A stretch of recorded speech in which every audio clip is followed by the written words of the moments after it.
ദൈവം തൻ്റെ മക്കളെ സ്നേഹിക്കുന്നു. ദൈവം തൻ്റെ മക്കളെ വിളിക്കുന്നു.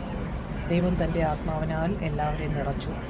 ദൈവം ആഗ്രഹിക്കുന്നത് ആണ് പെണ്ണ് വ്യത്യാസമില്ലാതെ അവൻ്റെ ആത്മാവിനാൽ നിറഞ്ഞു കഴിയുമ്പോൾ അവൻ്റെ നാമത്തെ ഉയർത്തണം, അവനെ ആരാധിക്കണം, അവനെ മഹത്വപ്പെടുത്തണം.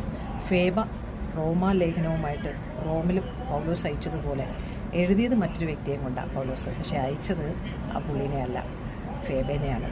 കാരണം അവളവിടെ പോയിട്ട് അവിടെ വെറുതെ നിൽക്കുകയല്ല, അവളവിടെ എക്സ്പ്ലെയിൻ ചെയ്യുന്നുണ്ട്, വളരെ പ്രാഗൽഭ്യത്തോടുകൂടി സഭയെ പഠിപ്പിക്കുന്നുണ്ട്.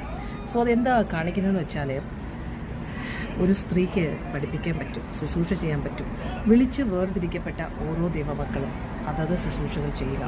അതാണെന്നില്ല, പെണ്ണെന്നില്ല. ചോസൻ ആണോ, നിനക്ക് ദൈവം ദർശനം തോന്നുന്നതനുസരിച്ച് മുന്നോട്ട് ഓടുക. പാസ്റ്റേഴ്സിനെ ഒന്നും കണ്ട് പേടിച്ച് നിൽക്കണ്ട. എനിക്ക് എത്രയോ പേരുടെ മെസ്സേജുകൾ വരുന്നു. മുമ്പോട്ട് പോകാൻ തുടങ്ങുമ്പോൾ പാസ്റ്റേഴ്സ് വിളിയാ, എവിടെയാ മോളെ നീ, എന്ത് ചെയ്യുന്നു, ഇപ്പം എന്തേ കാണാത്തത്, ഇങ്ങനെയൊക്കെ ചോദിക്കും. അപ്പോൾ കഴുകൻ ഇങ്ങനെ പറന്ന് പോകും.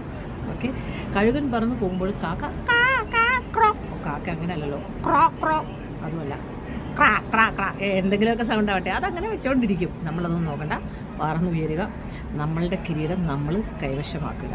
നമ്മൾക്ക് ഈ ഭൂമിയിലിരിക്കുമ്പോൾ ചെയ്യുന്നതിൻ്റെ പ്രവർത്തിക്കാണ് കിരീടം അവിടെ ലഭിക്കുന്നത്. അത് മറക്കാതിരുന്ന നല്ല കാര്യം.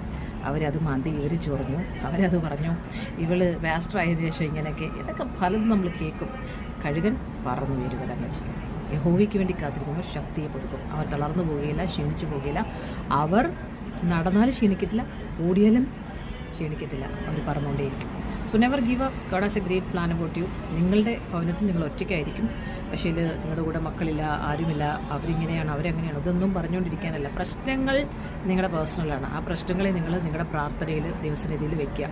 എത്ര മാത്രം നിങ്ങളുടെ പ്രശ്നങ്ങൾ മാറില്ലയോ അത്രയും സമയം നിങ്ങൾ ആ വിഷയത്തിന് വേണ്ടി പ്രാർത്ഥിക്കുക. അപ്പോൾ 3 വർഷം എടുക്കും, 10 വർഷം എടുക്കും, എന്ന് വരെയുണ്ടോ ആ പ്രശ്നം, അന്നുവരെ നിങ്ങൾ അതിനുവേണ്ടി പ്രാർത്ഥിക്കാനും കാത്തിരിക്കാനുമാണ്. അതാണ്. അല്ലാതെ ഓടി പ്രവാചകനെ കണ്ടിട്ട് കാര്യമില്ല. പ്രവാചകന്മാരെ കണ്ട് അത് മാറ്റിവെക്കാം. കൈനോട്ടക്കാരനെ കാണാം, പ്രശ്നം വയ്ക്കാൻ പോകാം, ജാദൂഗിരി ചെയ്യാം, ഇങ്ങനെയൊക്കെ പ്രശ്നങ്ങൾ മാറ്റാൻ പറ്റും. പക്ഷെ കിരീടം കിട്ടത്തില്ല സ്വർഗത്തിൽ, അത്രയും. അപ്പം ഓട്ടക്കളത്തിൽ ഓടുന്നവർക്കാണ് കിരീടമുള്ളത്. ഇതറിയുന്നവർ അമേം ബിരുദ് പ്രാപിക്കുവാൻ പൗലോസ് പറഞ്ഞ പോലെ ഓട്ടക്കളത്തിൽ നിങ്ങൾ ഓടുവിൻ, ബിരുദുകൾ പ്രാപിക്കുവിൻ.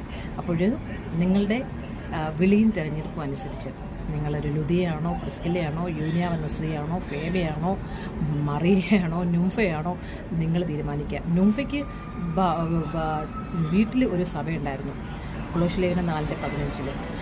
നിങ്ങൾക്കറിയാമെന്ന് വിശ്വസിക്കും. അങ്ങനെ ഓരോ സഹോദരിമാരെ ദൈവം ശക്തമായി എടുത്ത് ഉപയോഗിച്ചെങ്കിൽ ഈ കാലത്ത് നിങ്ങളാണ്. Ever give up, keep going. God has a great plan about you. ആമേൻ. ദൈവത്തെ സ്നേഹിക്കുന്നവർക്ക് നിർണയപ്രകാരം വിളിക്കപ്പെടും. സകലവും നന്മയ്ക്കായി കൂടി വ്യാപരിക്കുന്നു. ആമേൻ. God bless U.